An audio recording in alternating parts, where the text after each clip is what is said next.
Hey, this is Phil. I am reviewing Oppenheimer for a second time because I went and saw it again. While I'm doing that, I'll be eating this delicious cheese Danish, not all of it obviously, that I got from Giant for $5, as you can see. And I'll be drinking this 20-ounce Wawa coffee and drinking this water. But let's get down to the brass tacks of the situation. Okay, versus Oppenheimer IMAX versus Oppenheimer standard movie. And I'm going to tell you there's no difference as far as I'm concerned. They are both great movies. So you can see the movie in the standard format and miss none of the excitement of it.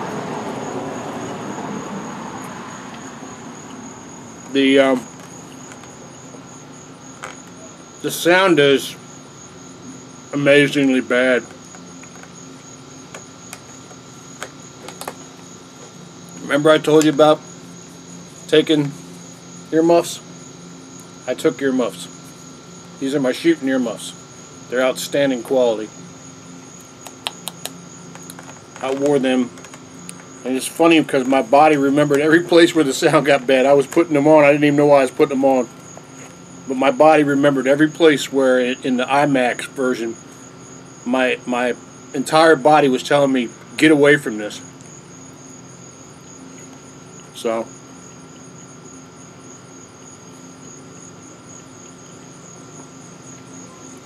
but it was still an excellent movie.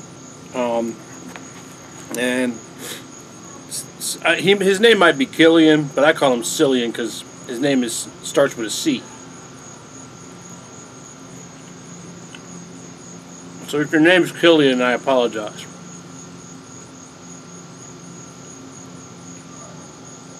I guess cancer starts with a C, and they call it cancer, so Killian with a C makes sense. But anyway,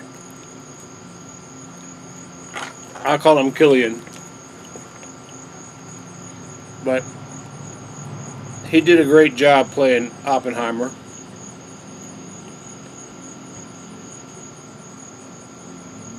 And Robert Downey Jr. was amazing. Emily Blunt was scary good. And this movie's artwork. But the sound is a trip. Now, I know what they were going for. They're trying to portray, that's damn mosquitoes. They're trying to portray the power of the atom through excessive sound level. But there's a point where it becomes painful. And it does not add to the story, it detracts from the story.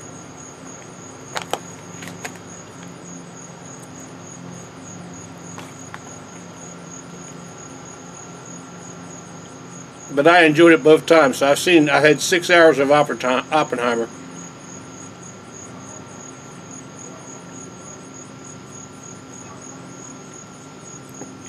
And the second time I'm glad I went the second time. Because the first time, because my hearing was so damaged, at the end of the movie, Cillian Murphy, as Oppenheimer, makes a final statement. And he barely speaks it. And I totally misunderstood the meaning of it. Man, there are mosquitoes out here. It's killing me.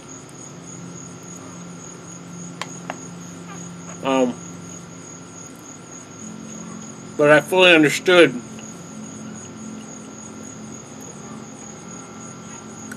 what he was saying in the last statement of the movie. Very important that you stay through the whole thing and try to listen real hard at what he's saying at the end of the movie.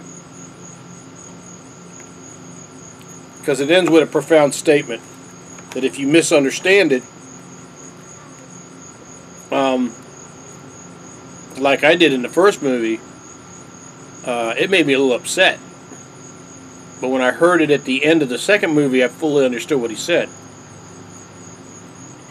So, but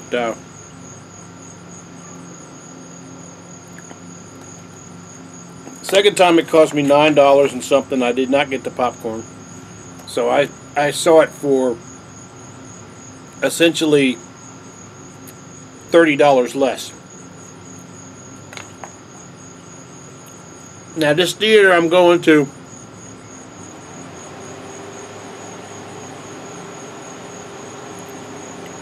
I have never seen a restroom this dirty, and it didn't used to be like that. I took a picture of the handicapped stall that had dried pee on it for days. For days. And pee on the floor in the back where the tile goes at the angle at the back by the tub. A hole like a toilet had run over and the water was just sitting there. And the whole bathroom smelled like piss. So I'm going to have to turn them in for that. Because there's no point in talking to the manager about that. Because the manager's the reason it's like that. Because the manager's got to get off his or her ass and go out there to the restrooms and look in the stalls. And, you know, people might say, well, it's a theater. You don't go there to use the restroom. I'm a human being. And let me tell you something. All you got to have is a loved one who's handicapped. And you understand why there's handicapped parking spots and why there's electric carts at Walmart and you don't use them unless you really need to. You understand why you don't use the stall unless you really need to. You know?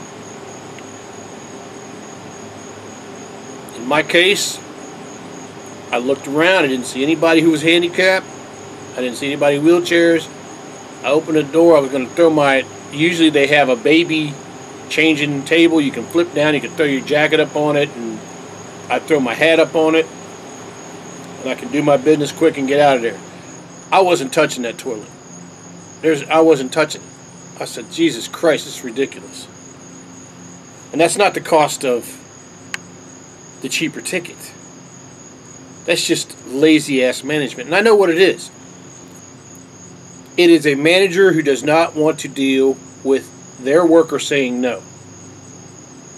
And what they do is they acquiesce to the employee instead of saying, I'm not going to do it, you're going to do it, here's gloves, here's a mop, here's a clean bucket of water, you draw yourself a clean bucket of water, mop's got to be clean, bucket's got to be clean before you draw the water, put some bleach and some soap in it, go in there and mop it. I don't want to hear no crap. And with that, you also get them to draw a little bucket that they clean the counter and they clean the sinks. Then, and it's real important, clean the handles. And only after you've cleaned everything that a human being hand touches do you go in to clean the seats and the urinals. And when you do that, you got to change the water. Potentially, you may have to, you definitely got to take whatever you use in the rag and either throw it away or put it in a to be washed bin to not be used again. But I couldn't believe the bathroom. I'm looking at you, Marquis Theater of Fredericksburg. I've never seen... I used to work in gas stations.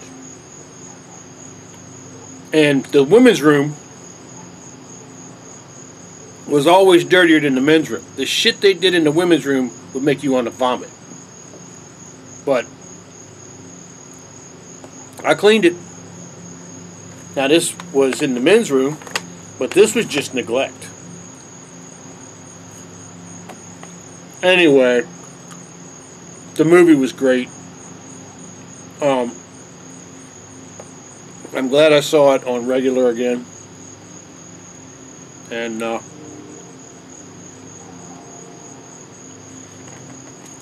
I didn't miss anything by seeing it at the regular theater. As a matter of fact, I enjoyed it more. Or I would have, except unlike at the IMAX theater, I had some chair kickers in this theater. I had 3 people that sat down behind me, and as they sat down, they kicked the back of the seats that I was sitting in, like twice. I guess they wanted to see me look. I didn't look.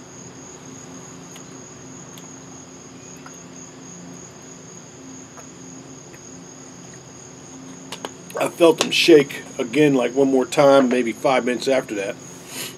And I just settled in. And I was holding in for my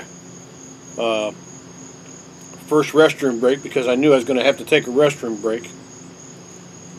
And I stayed in long enough past the part where I missed the last time for my restroom break, and I stayed past that.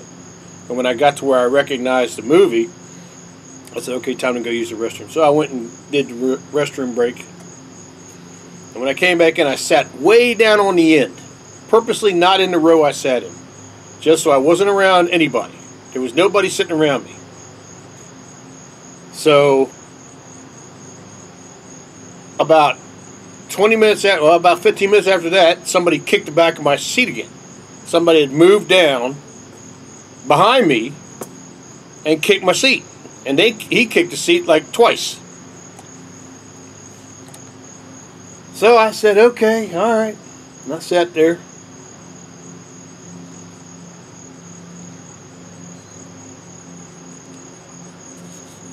Now, you got to understand, I'm sitting in this theater with my jacket on because I can't let the sun get on my arms. I'm not wearing my hat because that's just, you don't need that inside. But it was cold in the theater. I was glad I had my jacket. But anyway, when I went to the bathroom and I came back, I put my jacket on, but I put these on, like this. So I look like an odd duck in the theater. But every time the sound peaked so loud it would hurt, I had these on. I was cool. And what these did was at the end of the movie when, I call him Cillian. Well, when Cillian Murphy made his little statement about, at the end of the movie, which I'm not going to tell you, I understood it completely. And it was a very revealing statement about the fear that Oppenheimer has about the fact that they brought the entire nuclear age into being. It was a very sad statement. And the irony was that his nemesis mistook Einstein's response to that question as a personal dig from Oppenheimer, when Oppenheimer didn't say a damn thing about the guy's name was Stroud, or Strauss or Stroud. I think it was Stroud. Anyway, didn't say anything about Robert Downey Jr.'s character. But it was an excellent movie. I enjoyed it, even with the seat kicker, even with moving twice to get away from this retard who obviously wasn't raised by his parents right. But that's okay. You deal with people like that. All they're doing is they're trying to get a response because they feel insignificant. And the thing you do to get away from that is you just keep moving around the theater. Let them chase you. After about the 4th time, they get tired of it. Because it actually takes work, see? And they're lazy asses. That's why they do this. Because they're lazy. They don't put the work in to improve themselves, to make themselves a better person, to make themselves attract people to them. What they do is they become little childish babies and they kick seats in theaters like a child. And they need that response to feel important about themselves. And you just don't give it to them. I mean, literally, today, the way it is today, with people being psycho crazy, that's a great way to get shot. But,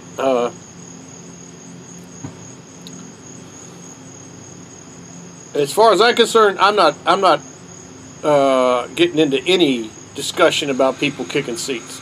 I'm just going to move, or I'll actually walk out the theater. And because, you know, a couple of dollars ain't worth my life. And people who start crap like this sometimes are all they're looking for is trouble. You know, it's in them. It's the only way they feel important is if they can get someone to pay attention to them in a negative way. They don't give a crap how they do it. So, but I enjoyed the second movie.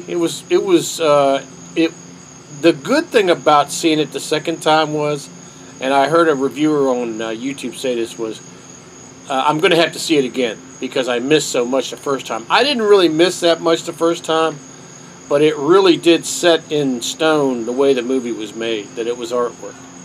And also that IMAX versus standard, I don't know if it's just me. I'm not really, like I said, the last time I saw Oppenheimer, I saw it in IMAX for the first time. I think it would have been better for me to see something like, say, a Star Wars type movie or something that has expansive scenes, or maybe like Guardians of the Galaxy in IMAX or something like that. Something that is expansive. But this was mostly close-up shots of people talking. And in that kind of, and not a lot of wide open scenes of action.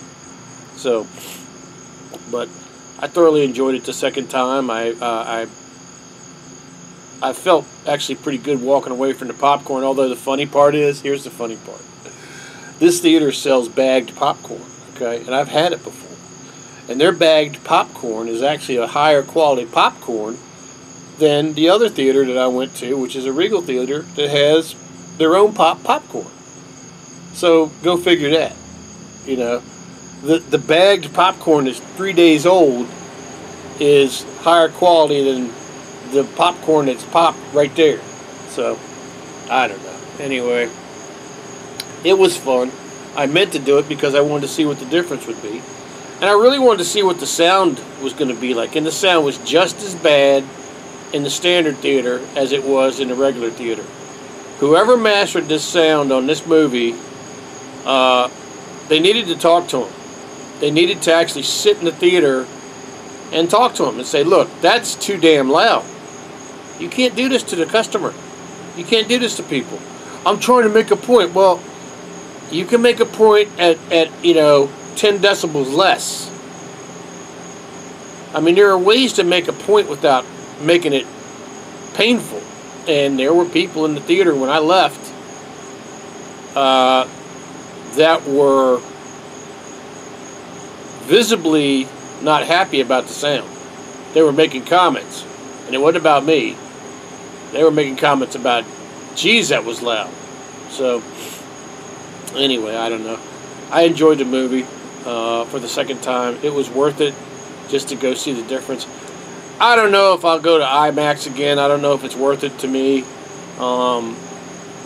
It would have to be something that really takes advantage of the IMAX experience. If it was something like, if it was like a, I don't know, like something outside, like somebody climbing a mountain or something like that, or something like, Mission Impossible 7 would have been pretty cool in IMAX because of all of the different open air scenes they had of action. But something like this that was mostly static shots of people in rooms, I get why director Nolan did that, and I respect him for it. And I will say this too. The use of IMAX, sorry about the dark, the use of IMAX adds a legitimacy to the project. It adds gravitas, importance to the project. I'm about to lose my daggone battery. Oh well, we got to wrap this up, folks. Anyway, IMAX makes the project a lot more important, and it means that everybody else on the project realizes that this is something important. It's a great movie. Go see it. Doesn't matter if you like IMAX, go to IMAX. If you would prefer to see it cheaper, go to see it on matinee at the Standard.